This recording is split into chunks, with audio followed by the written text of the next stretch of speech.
Welcome to the Unstoppable Profit Podcast.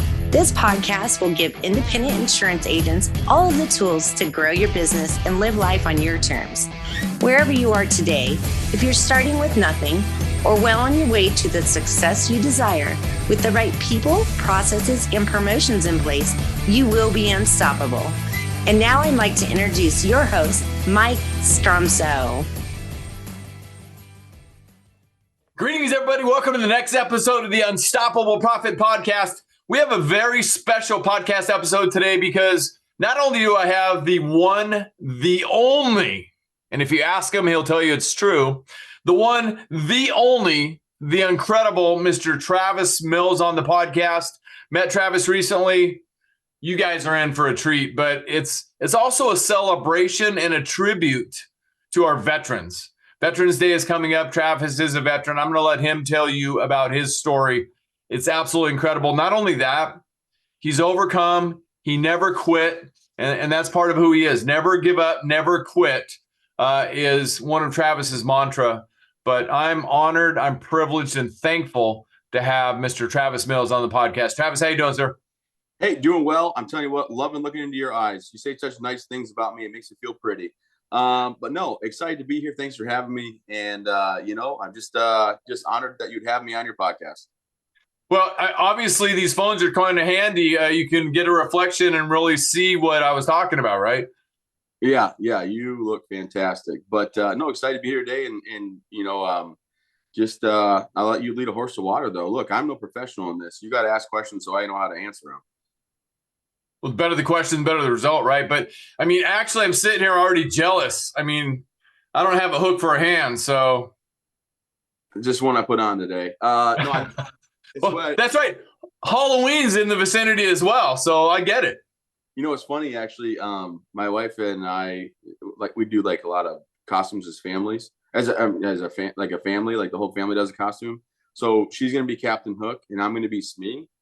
And everybody's gonna be like, why were you not Captain Hook, Travis? And it's to get people to ask that question, like, what the heck? You guys really missed out on Travis being Captain Hook. And my daughter's Tinkerbell, and my son's gonna be Peter Pan. Well, 364 other days is an opportunity, right? Yeah, well, I guess. But yeah, I got my hook on, which I don't wear in public, but I wear at home. And I got my legs off. I'm just kind of hanging out, which just sounds weird for people that don't know me. Yeah. So anyway, I'm going to let Travis tell you his story, but Travis Mills is a retired U.S. Army Staff Sergeant of the 82nd Airborne, a warrior, a motivational speaker, an actor, an author, an advocate for veterans and amputees. He's a quadruple amputee. One of how many, Travis? Well, I tell you what, you got to help me out here because I'm supposed to be one of 5, but 2 of the guys got double arm transplants. So they kind of quit my club. So I'm not sure if I'm one of 5 or one of 3 now. Well, I saw the picture. So, yeah, right. 1 of 3, 1 of 5. But yeah, it's a very elite club. Very elite club. But, you know, the greatest thing about Travis Mills, as I've learned, and I was privileged enough to get a copy of his book, Tough as They Come. And I found out after that, you've written multiple books, correct? I have one other that I wrote, Bounce Back. It deals with, I get the chance to go speak to audiences. I'm not as good as you by any means, but they bring me in because I'm eye candy for the crowd. But what I realized was when people were talking to me after my presentation, they would say, well, I went through this car accident, cancer or something, but it's nothing like what you went through. And I always felt weird because I realized that my biggest problem is my biggest problem, but their biggest problem is their biggest problem. So what I wanted to do with my book, Bounce Back, that recently came out, was showcase other people's stories and how they were at the bottom of the barrel and how they were bounced back. And there's divorce, there's a widower, there's a cancer survivor, there's different stories in there of everyday things that people face, and it showcases how your mind works in a certain way. Because my biggest thing was people were like, oh my gosh, how do you do it? I'm pretty upbeat all the time, jovial, having a good time. It's not a facade, it's who I am, but people are like, how do you do that? And the only answer I had was like, I have to. And I have a wife, 2 wonderful kids, and life goes on. But telling people that I had to get better or I have to, keep pushing forward in life wasn't the good enough answer. So I had a research author help me out with it, Kathy Huck, fantastic writer. And she helped me find medical studies and research and theories of why you're able to adapt and overcome, and what your brain has to go through to get you back on the right track. So I'm excited how it came out. It's very long-winded. I apologize, but excited to have the book out there. No, hey, thanks for sharing, and thanks for the book. I did find that other one as well, Bounce Back. I don't have a copy of it yet, 12 Warrior Principles. And I love the fact that you got the forward by Jocko, so that was cool. Yeah, he's my jiu-jitsu partner. I've got the chance to I got a chance to meet Jocko early on in my recovery, and now we're pretty good friends. If you ever buy the Jocko Fuel, the watermelon flavor, used to have my name on the can. It was my signature flavor, but they redid the cans. But yeah, he's a really good guy, and been on his podcast a couple times, but he's just a personal friend of mine now. So I'm very excited to have him partner with me and do the forward. Well, I mean, it's like the rest of the world. Everybody wants to be like Travis, and they want to be attached to him somehow. Well, it's funny. I don't think anybody wants to be like me with no arms, no legs, but I get what you're saying. Whoops. Thank you for the catch. No, you're good. I kind of walked into early retirement. That's what happened. But how this all got started, crazy story. My mom and dad fell in love, and then they had, then they had a kid, and it was my sister, and they were like, we can do better. So then they had me, and that's how my story starts back in 1987. But regular small town kid, like you see in all the videos, the movies, playing sports, not a very good student when it comes to grades, but very good at being a kind person with a great, sense of humor. And the only thing my teachers ever got wrong was to tell me to stop talking, because they really held me back from my potential. You know what I mean? Every time I got in trouble in class for talking, I was not realizing that they were holding me back from my future. But it's okay. I'm not upset about it. I'm a good person. I can grow and overcome. But I just regular everyday upbringing. My mom and dad worked hard. I have a younger brother as well, and went to college for a little bit after high school, realizing I didn't like college. It wasn't the college part that I didn't like; it was the studying I was not a fan of, and decided I need to try something different. Joined the military in 2006. Deployed for 15 months after basic training, basically, and met my wonderful wife online. And wouldn't you know it, her brother's my medic, and I got the MySpace friend request, and I was really wondering, like, do I hit accept or not? Because if I hit accept, my medic, the guy supposed to save my life, just might not do that. You know what I mean? But yeah, the risk was worth the reward. So I hit accept when my wife, the girlfriend, or no, actually just a stranger, sorry, a random stranger sent me a MySpace friend request. At the time, right? At the time, yeah, I don't blame her though, because I was 6'3", 275 at the time. I found supplements in Germany, if you know what I'm talking about. And I was looking pretty good. And I looked at her pictures and I thought she looked pretty good. So it was worth the risk there. But met online, went on a vacation together, like never even met before, but decided to go on vacation. So I flew in to meet her. She was 18 in college. I was 20 in Afghanistan. And I flew in, took her to Mexico for a week. Her parents were not pleased. But we've been married 16 years. Do they still talk to you? I think you know that. My father-in-law is the guy that travels with me. So that's right, Craig. You met Craigie. Yeah. So that's a yes, ladies and gentlemen. Yeah, for a while there, I'm pretty sure my mother-in-law at our wedding reception they were taking bets on how long we'd be married. So we're at 16 years and counting, but I don't know if it's out of spite just to show people, or if it's out of love. But either way, I'll take it. WW, right? A win's a win. Amen. But yeah, I mean, that's how I met my wife. And then, we were young, and the military provided us the ability to be married young and helped us pay our bills. And, it was nice. Then I deployed again for a second time. That deployment was a lot more action and firefights. And, I took 4 showers in 1 year, not because I had to, because I wanted to, because I had to. Now I only take 4 showers a year. In remembrance to that deployment. Just kidding, obviously. But, I got back from that deployment. We bought a house. I re-enlisted because I was really good at the military. I was actually, besides being a father and a husband, you're supposed to say that kind of stuff on a podcast. The best job I ever had was the military. I was very good at my job. I loved it. I was getting promoted fast. I was really good at leading troops into contact. I didn't show any fear. I never, exuded anything but confidence, and I was good at what I did. So I re-enlisted on my second deployment because I thought 20 years is probably what I'm going to do, at least. And my wife and I bought a house down the road from my brother-in-law and his wife. which was awesome. We were able to live in North Carolina. They were from Texas. I was from Michigan, and I was able to live down the road from family. And then I got orders to go back to. Well, my unit got orders to go back to Afghanistan, and I got orders to go to Fort Hood. But because of the calling of the Brotherhood of the Military, there was no way that I couldn't go overseas. And quite honestly, we had a 4-month-old, when I deployed, and that tax-free money for a staff sergeant is pretty good. And my wife and I needed to pay for the house, pay the bills, diapers, and my guys needed me. My guys are the people that came from all across the nation to serve underneath me, and there's a really real calling there. So I canceled my orders to Fort Hood. I went ahead and and redeployed to Afghanistan in February 2012, and unfortunately, a month and a half in, it was the most hot and intense battles I've had been in my whole military career. And on April 10th of 2012, I put my backpack on the ground, and it landed on top of a bomb that we didn't find. We tried. We swept the ground twice, but when the bomb went off, it tore off my right arm, right leg instantly, and it eventually took all 4 of my limbs. So I am a quadruple amputee, which is wild to say, because you don't think your life is going to turn out with no arms and legs. I mean, you can think, yeah, I'll probably never make it to the NFL. My MLB career is just going to take a while to start up, but those are pipe dreams. But when you think about, wow, did I really think I was going to have no arms, no legs at 25 years old? I would tell you, not a chance would I have ever thought that. But that was unfortunately my situation. And after 14 hours of surgery with 9 doctors and 7 nurses working on me and giving me blood from their veins because the blood bank ran out, I was a triple amputee, and made it through my initial surgery. And then 2 days after that, I was flown from Kandahar to Bagram.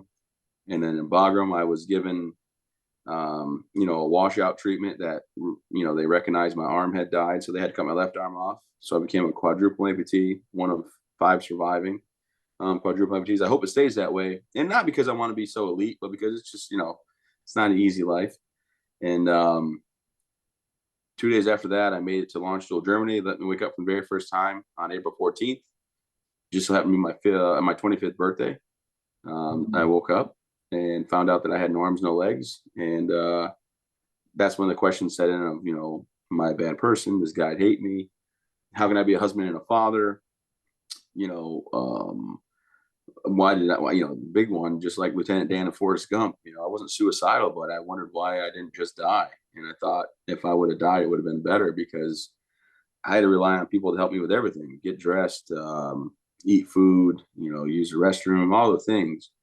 And you sit there in a hospital bed and you get told you have no arms, no legs because of the IED. And you're like, well, I was, I wasn't angry, but I was surprised I didn't bleed out. Like I told my medics when I was on the ground there, like, go save my guys. I thought it'd be over quick, because when I was hit, I was awake the whole time until they medically had to sedate me on the operating table because I was trying to sit up too much. And they're like, you need to go sleep. And then, I wake up 4 days later with no arms, no legs, and have to come to realization that they're not growing back.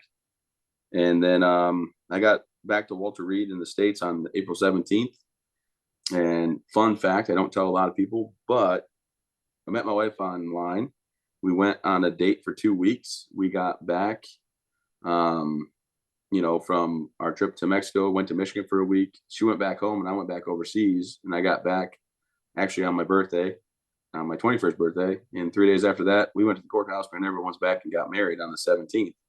We don't celebrate that. We always talk about June 21st being our actual wedding day. But I made it back to Walter Reed on April 17th on my 4-year wedding anniversary. Wow. And I said, happy anniversary. And he was like, no, we don't say that, so I didn't. But the next day on the 18th, I got to actually talk to my wife, because I got back and had to get emergency surgery on my right leg. They had to cut my leg higher. And when I saw my wife, I just complete disbelief of what happened, but I also didn't think I had much to give. So I told her she can take what we have and she can go. Not the life that she deserves, that she should have to put up with, or what I promised her when we got married. And I didn't want to be a burden on her, so she might as well just pack it in and leave. But to not my surprise, but to her I guess, I don't know what, can't find the right word, but to, just commending her, she was like, no, we'll get through this together. And that's a big decision, with 23-year-old with a 6-month-old on her hip, looking at me laying in a hospital bed, needing people to spoon feed me, bandaged all up. And I'm telling her, like, it's okay. You don't have to do this. But then she decided to stay. And not that she even decided, it was never in her mind to leave, which, I'm grateful for. I tell people now, I truly think it was handicap parking that tipped the scales for me. But whatever it takes, right? Yeah, exactly. There's benefits, there's perks. That's right. But she said she's going to stay, and I got the chance to figure out that no matter what life threw at me, I was going to have to just deal with it, because you can't will yourself to die. No matter what, you can't sit there in the hospital bed and say, okay, cool, I don't want to do this. I'm going to check out. I'm going to die now. So I had to come to the realization that I had to get better. And luckily, I had a 6-month-old little girl laying on my chest, laughing, giggling, and playing with my nose. And I will tell you, I have never, ever talked sternly to my mother. Like, never raised my voice to my mom. No way would I ever. My mom's 5'2", 130 pounds, and I was 6'3", 275 pounds at my heyday. And I never raised my voice to my mom. But there was one day I woke up from a nap and I said, "Oh, when's Chloe coming?" And my mom said, "Oh, Kelsey and Chloe came by already, and you were sleeping, so we let you sleep." And I looked at my mom and I said, "Don't ever let that happen again. If my daughter comes, you wake me up." And I said, "She's the only reason that I'm getting better anyways, or I want to get better." And we would sit there and she would roll the ball to me and I'd roll it back and forth with her. And I have a very special bond with my daughter. Not to say I don't with my son. He's 7. I have another child. But my daughter would strap into my wheelchair and ride around the hospital with me. And we would meet people. We would go get grapes or cookies, depending on the night, from the cafeteria. Right. We would, everybody knew who Chloe was. Matter of fact, Chloe was so popular there that my dad came back to visit after leaving for, I think, a month.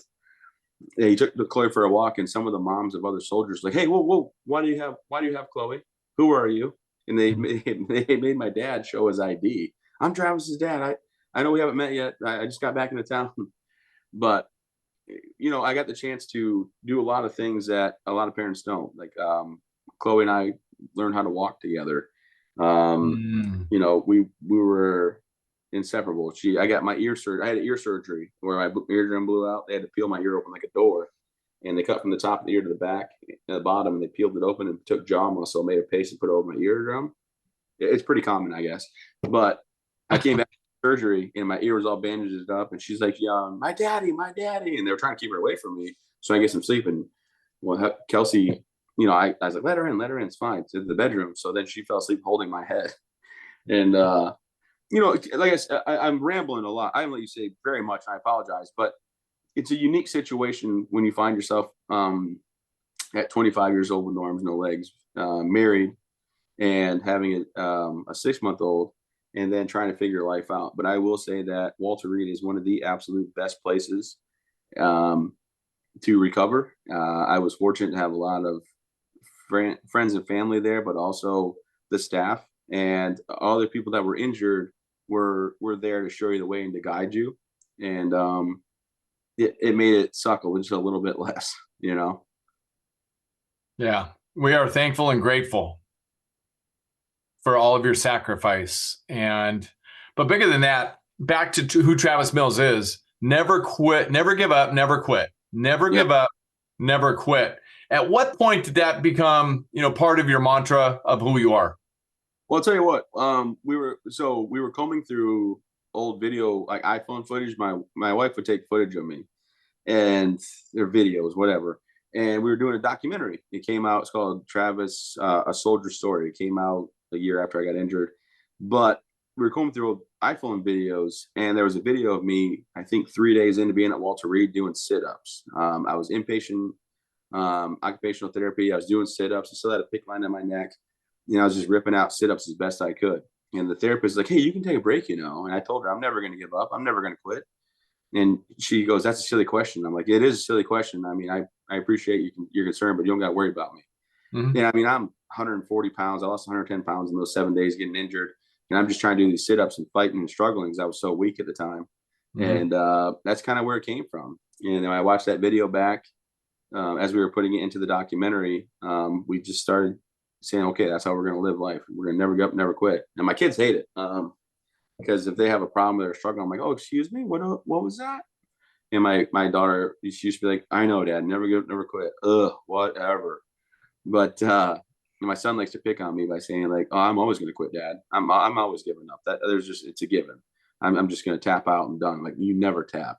And I start beating them up, obviously jujitsu stuff. But but that's kind of where it came from. And then unfortunately, I was, one of the guys with I wouldn't say well, every injury is different. Everybody reacts differently, right? Like, I had good demeanor about my injuries, but I also had no arms and legs, where some guys are missing one leg or two legs or one arm, or they're in a wheelchair. Everything, it's not cookie cutter. I'll tell you right now, everything's different. But I was one of the older guys at 25 years old at Walter Reed, which maybe sounds weird, but I was one of the old guys. So I was given the opportunity to be a mentor to other service members. I took my workouts as a job. So I would be there as much as I could, probably 40 hours a week, 8 hours a day, doing different things, learning different things, anything I could as I got stronger and stronger. And then there were some guys that came in that were and some gals too, right? I don't want to be sexist here. Some gals, mostly 95% men, I guess. But they were having a rough go, and they would come down and say, hey, Travis, we got a guy upstairs we need you to go say hi to. We can't tell you because of HIPAA what room, but they're not in 92, and they're definitely not in 94, but they're somewhere between there. And I'm not a Marine, so I knew how to count. So I knew that definitely we're talking about 93. But I would go up and say hi and make conversation out of, what happened to me and how they were in the best place for them. Because I got paid that same respect by my friend now, Todd Nicely, the second ever quadruple amputee. And then I told them, when you're ready to come down and work out, I'll be in the gym. And I started like this workout session. And then, you know what? We have these things called Kesha Fridays. Nobody likes Kesha. I mean, nobody wants to admit they like Kesha when you're a big, tough man. But I love Kesha. I used to listen to Kesha when I was on guard. And every Friday I put on Kesha's radio station on Pandora at the Matsy and have Kesha Fridays. And we'd all just rock out. Just a bunch of tough dudes rocking out to Kesha style music, Katy Perry, But but I became a mentor, and it really meant something to me to have over 200, service members come through there, and I would work out with them and encourage them. And, and I think back to that, I think that's why I started the nonprofit, the Travis Mills Foundation, because I realized I couldn't serve my country anymore. I was no longer Staff Sergeant Travis Mills, leader of combat soldiers, which was like a very hard thing to understand and come to terms with, but I could still serve people. And Kelsey and I started the Travis Mills Foundation while we were still at the hospital. For care packages. We sent care packages. We donated $5,000, and then I went on these really cool trips at Walter Reed, learning how downhill mountain biking and snowboarding, and kayaking, canoeing, and horseback riding, just a bunch of things. And I got to take my wife with me because I required non-medical assistance. I still need help get my legs on every day the right way. I still need help buttoning my pants, putting my deodorant on my left arm, all the things. So I still need what's considered non-medical assistant. And my wife got to go because I was injured so bad, but a lot of service members didn't get to have their loved ones go. And I thought, well, geez, the only reason I'm getting better is for my family. So let's bring families to Maine and see what we can do. And then it was just one simple idea that turned into one of the larger VA veteran nonprofits, veteran service organizations, VSOs in the nation. And we bring out 8 families per week. We operate 42 weeks in person, and we have some post-traumatic stress programs sprinkled in there for first responders and veterans. And, we have a $4.5 million budget right now, operating budget, which is wild to me considering I started this on $5,000. We operate 42 weeks in person. We're doing a $2 million expansion right now. We are doing what we can to give back. I don't take a dime. I never have, and I never will, but it's all about how can we help these veterans and their families understand that life goes on after injury. And we've been doing a really cool job with it. So very proud of that work that we get to do there. And if you have anybody listening right now, anybody out there listening that has a loved one that's a first responder or a veteran, doesn't matter if they're deployed or not, that's struggling with post-traumatic stress, send them our way. We have an awesome program that's just non-clinical, train the trainer. It's one of the best in the nation. But you can find all that at travismillsfoundation.org. That is one of many, many, many things that I learned about Travis Mills when we met couple months ago now. the Travis Mills Foundation. Check that out. You can Google it. It'll pop right up. Travis Mills Foundation. The facility is up in Maine, correct?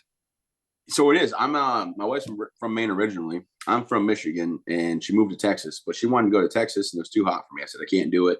I mean, everywhere I go, I got a long sleeve on, but blood circulates faster. It's actually medical, which, believe it or not, it's crazy. But my heart beats and it doesn't go to my fingers and toes. Push my blood to cool down. It doesn't regulate as much. So my blood pumps faster, so I'm warmer. When you release heat from your body, it's head, hands, and feet. I'm missing 4 of the 5, and then I got 3 layers on my legs. So from my end of my residual limb to my inner thigh is capped off with like basically rain gear and wool socks. I mean, it's miserable hot. So I said, hey, let's go to Michigan. And my wife said no. I said, let's go to Michigan one more time. She took my arms and legs away, and she put me in the closet until I agreed that Maine was the right choice. So we moved to Maine, and Maine has been absolutely fantastic for me and my family. Blessed to be here. We have the nonprofit, a little bit entrepreneurial. I have a few businesses that I have some business partners when we started, and just grateful for everybody in Maine accepting us. And I hope they remember that I'm a transplant, but I now am a Maine resident, because if I ever run for office, the biggest thing they're going to get me on is, I cannot believe that you weren't even born here. But I'm like, no, it's cool. It's totally cool, because I lost my arms and legs. Feel bad for me enough to vote for me. Whatever it takes, right? Exactly. But I'm not sure if I'm going to run. To get the right purpose done, which is, I know that's what you're all about. I mean, you're all about giving back. I mean, how many keynotes do you do a year now? I cap it at 40, but it ends up being usually like 46 to 50. But okay. I want insider trading. Actually, I'm about, the insider trading for U.S. Senate. I want that money. No, I'm kidding. I'm kidding. But no, I do. But by the way, he's also the king of one-liners. Know that about Travis, in case you're picking up a bit of a tude, but he just likes to have fun. And I know he's so grateful for life, because he has life and he has the ability to get out there. And that's what he's doing, out there speaking, just trying to encourage people, not only to never give up and never quit, but just to make a difference in people's lives. And before we got started today, you were telling me about a lady who heard you speak about 6 years ago, and you had no idea what kind of an impact you made on her. So again, the Travis Mills Foundation, it's up in Maine. It is primarily there to serve who? Veterans and first responders and their families. Yeah, veterans and first responders and their families who might be going through post-traumatic circumstances. You are there to serve them. So look the foundation up online. If you know somebody, just reach out to them and have a conversation with them. So, and you got your hands on a lot of other things. So that's fantastic. I interrupted you. Go ahead. No, you're doing great. I do joke around a lot, and the thing is, I tell people I kind of fell apart in my last job. But I did walk into early retirement, you know what I mean? And yeah. It was weird to be cut off at the knees, at 25, but now I'm 37 with 2 feet in the grave, believe it or not.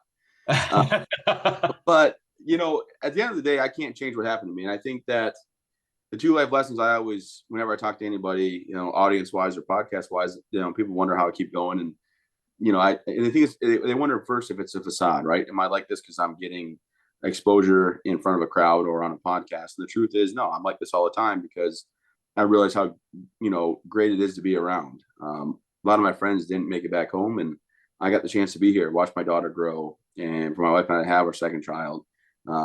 So I don't take it for granted. And I realized the price I could have paid in the fact that I made it through. I might as well live to the fullest. And I got to meet the doctors and nurses that worked on me and tell them thank you, because they were worried that I was going to be upset that they saved my life. And I mean, obviously in the beginning I was kind of questioning everything, but looking back at it, they gave me the chance to, learn how to walk with my daughter, to be here for my wife and my mom and dad and my in-laws, and to live life to the fullest, because they decided that instead of loosening one tourniquet and letting me bleed out in, 1 to 2 minutes, they were going to give me blood from their veins and keep, working on me for 14 hours straight. And then, back to the things I feel passionate about, the life lessons that I do live by. I think it's important people realize that, I don't dwell on the past. I just reminisce it, because when I used to sit in the hospital bed and close my eyes and hope and pray and wish this never happened, and think when I open my eyes, I'll be back, in Afghanistan with my guys. I'd open my eyes and I was in that hospital bed. And I realized instead of dwelling on the past, I might as well reminisce what I had. I don't, I'm not worried about getting blown up. It already happened. It is what it is. But I had 25 amazing years without arms and legs, and I've had now 12 plus years with, I'm sorry, 12. I messed that up, I think, but 25 years with, arms and legs that were great. One bad day at the office, and then I have 12 plus years that have been, without arms and legs that have been pretty incredible. To think that we live in a nation that takes care of me, where I have a prosthetic arm and 2 prosthetic legs that I wear, and I can walk, I can drive, I can do anything I want to do. And when I get pulled over now, it's like Monopoly. It's get out of jail free. My foot just got stuck. Sorry, officer. I couldn't feel it, And the other thing I tell everybody is, you can always, you can't always control your situation, but you can always control your attitude. And Right. my situation doesn't change. I wake up in my bed. I jump from my bed in my wheelchair. I get my arm off the charger. I get my coffee ready. My wife, she'll wake up. I get her coffee set up so she can, have her coffee. And then my kids come down and we go about our day like nothing's different, because I was given the chance to make it through my injuries, to live in a country that takes care of me, and to not just survive and not just maintain, but to thrive. And I don't mean that in an arrogant way of thriving, but as mentioned, I have the nonprofit. I have my speaking, which is my for-profit and consulting group, Travis Mills Group LLC. And I also have a restaurant and a brewery and some things I partner with some friends on that. I'm not sitting there making millions of dollars on those businesses, I wouldn't say, but they're fun and it's a good time. And I get the chance to employ over 100 people and make sure that they're taken care of. And at the end of the day, I mean, that's what I like to do. I like to make sure that if they're choosing to, work with me and help me build a business or help me build a brand, that I'm making sure that they have what they need to take care of themselves and their families. And it's really cool to, to have people believe in the mission and support what we have going on, whether that's a for-profit business or my nonprofit. Well, I will tell you this, and I didn't tell you this when we met a couple of months ago, but there were people that I talked to that had heard you speak, and you impacted them just by part of your story, some of your story, when they thought that, oh man, the industry right now, it's just a mess, and sometimes I feel like giving up, but that's what you do by just sharing, what you've been through. So thank you for that. It's absolutely incredible, and something you just said, I want to repeat this to make sure everybody gets it. Sometimes you can't control your situation, but you can control your attitude.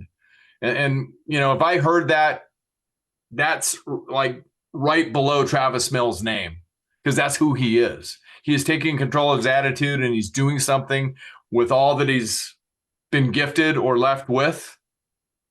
Love you, brother. And, Right. and he's making a difference in the world. And we are very, very grateful. By the way, I just noticed you mentioned Lieutenant Dan a few minutes ago. And your most recent book, if I'm not mistaken, Tough as They Come, the foreword's by Gary Sinise. Yeah, no, I'm pretty good friends with Gary. So Lieutenant Dan, right? Oh yeah, Lieutenant Dan.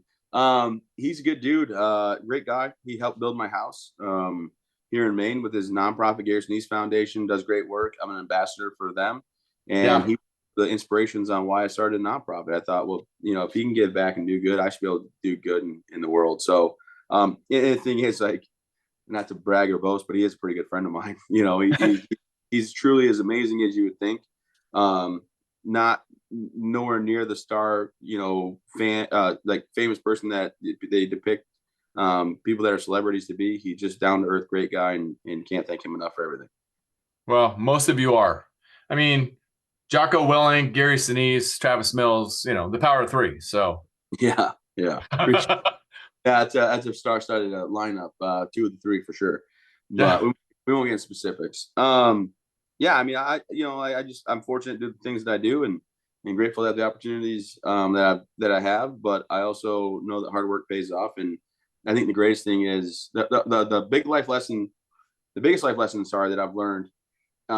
And it's not what I live by. The one I learned that hurt the most, but was most impactful, was there's a butt for every seat, I guess is the correct way to say it. When I got blown up, I thought no way they could replace me. I was top of my game, one of the best around, but 3 hours later they flew somebody in and take my job. And I thought, well, wow, I can't believe I'm that easily replaceable. But also I thought, well, I got to keep working hard because I don't want to be replaced ever again. So it was some of the best and worst medicine I could ever take. There's a butt for every seat. Well, they say the A word, but we don't got to get into that. Oh, I get it. So Travis, fantastic. I've just got one question for you as we begin to raise up here. If there's somebody out there that might be listening to this, and by the way, before I get to the question, I also found out because I was doing some pre-work for today's episode, you're also a doctor, because when you did the episode, a doctor 3 times over, when you did the episode with Dr. Kelly Roseberry, I heard you mention that in the beginning. So tell us more. Well, I'll tell you what, it's actually 4 now. I have 4. Yeah. All I do is, like, people go to school for like 7 or 10 years for those. I just show up for usually the pre-party, and then I go on stage and they give me this honorary doctorate. And in two of the 4, I didn't have to give a speech. They just gave it to me. So pretty cool, right? Well, congratulations. Thank you. Yeah, continue to achieve and accomplish. Hey, it's legit. It's so you don't got to call me doctor. I don't make people do that by any means or expect it, but it is nice you mentioned that. Yeah, well, no problem. So I love your attitude, man. So my question is this. Somebody who's listening to this or watching this on YouTube, and they might be thinking, I'm having a bad day, I'm having a bad week, I'm having a bad month or a bad year. I just feel like giving up whatever I'm doing. What do you have to say to them? Well, I'll tell you what, I think that there's going to be hard days, there's going to be good days, and there's going to be days that are just, sprinkled in there that are pretty mediocre. And I think back to I think David Goggins, don't let the hard days win. You can't let the hard days win. And people have been asking how I feel about things lately, or situations. And I tell them, hey, sun's going to set, sun's going to rise. And I'm not sure if that's I don't mean to be derogatory, but I mean, the world's going to keep turning. My wife's not a morning person. And sometimes when she has to get up, that means that second row. I agree. Same here. Yeah. And she has to wake up. And sometimes she's like, ugh. And I'm like, for 35 years plus of your life, the morning has come. I'm not sure why it's so surprising when it does, but it has come. So come on, let's just remember that the sun's going to set, sun's going to rise. So for anybody having a rough go, I mean, just keep pushing forward. There are brighter days ahead. I've learned that. And, not every day is obviously maybe a step in the right direction towards a goal that you've set. But at the end of the day, we get the chance to live. We get the chance to be breathing and be upright, and might as well make the most out of it. So if anybody's out there going through something that's a hard situation, understand that your problems are real. My life does not overshadow yours. My problems are no bigger or greater. We just have stuff that we deal with every day, and your problems that you're facing are your biggest problem. But find a way around, over, through, under, any way through, because at the end, we get the chance to do this. This is fun, and life is something we actually get to do. Right. We get to. By the way, if you don't mind, I'm just going to go ahead and drop your name. I'm going to run in tomorrow morning because I'm an early morning guy. She's a night owl, if you will. I'm going to run in early tomorrow morning. I'm going to wake her up and say, honey, the sun's going to set, the sun's going to rise. Travis Mills said so. Get up. That's right. And for how long? How many mornings has she had? Her whole life. The morning comes. It's not. I'm going to come with the number.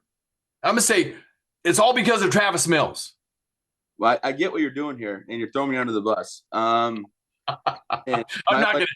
If I took the math and did all the days my wife has been alive, she would not like that number. I'll tell you right now. So no, I get it. So my wife just hit another birthday, and I'm not going to go there. So anyway, but it's what a privilege it is to participate every day, and I love that the sun's going to set and the sun's going to rise every day, and no day's perfect. And I had a bad day last week. I mean, the day sucked, but the sun rose again the next day. I got up with another opportunity to make a difference for others.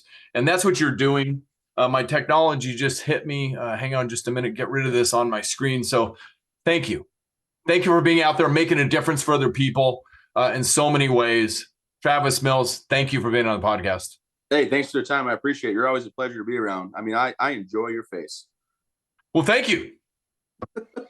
Looking right back at you, brother. Hang tight for just a minute, and we'll wrap this up like there's no tomorrow. So just as a reminder, in case you missed the beginning of it, Travis Mills, he's a recalibrated warrior, a motivational speaker, an actor, an author, and an advocate for veterans and amputees, and a doctor 4 times over. He's a New York Times bestselling author. Tough as They Come is one of his books. His other book is 12 Warrior Principles. It's called Bounce Back. Check those out on Amazon and other venues. You will not be sorry. I was privileged to get a copy of that. And despite losing both of his arms and legs, he continues to overcome life's challenges, breaking physical barriers and defying odds. And he lives by his motto, never give up, never quit. And just to reiterate, sometimes you can't control your situation, but you can control your attitude. Travis does that. Thank you for doing that every day, brother. And remember this, the sun's going to set, but the sun's always going to rise. And take advantage of that every day. As they say, the present is a gift, right? There you go. Exactly. I can't do the hand motion, but I get what you're saying. Oh, yeah, you just did.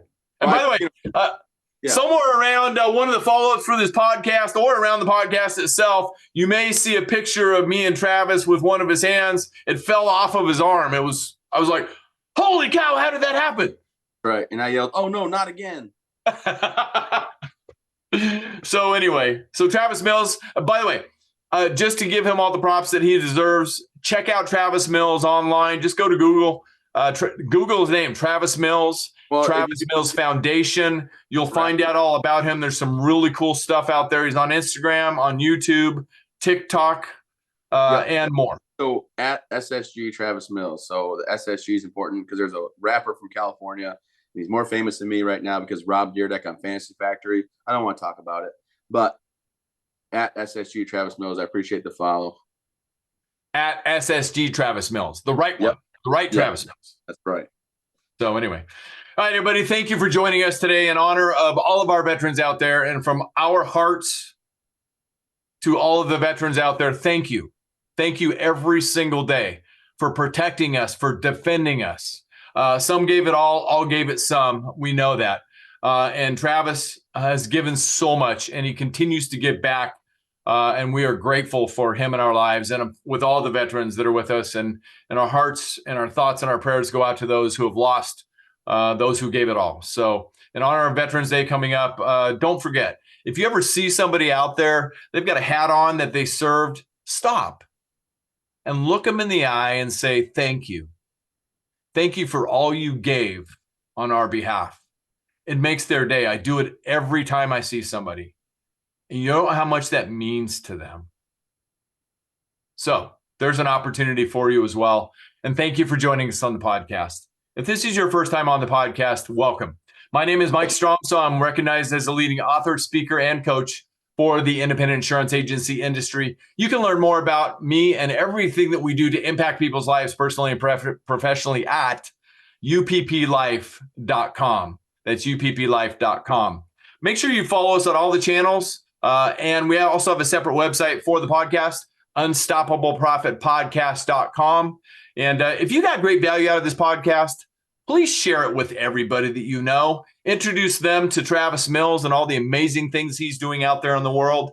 And when you go to unstoppableprofitpodcast.com, make sure you go up to the top and click subscribe so you don't miss one valuable episode. And make sure you do the same on Travis Mills' YouTube site like I did after I was influenced by Travis, so I don't miss anything that's going on, including finding out he's a doctor 4 times over. So great stuff. But thank you. Thank you for being on the podcast. Get out there, make a difference, be unstoppable, leave no regrets. And remember, thank a vet on this Veterans Day and the other 364 days a year. Travis Mills, thank you for your service. Thank you for making a difference for other people. And I look forward to seeing you on the rebound, as they say.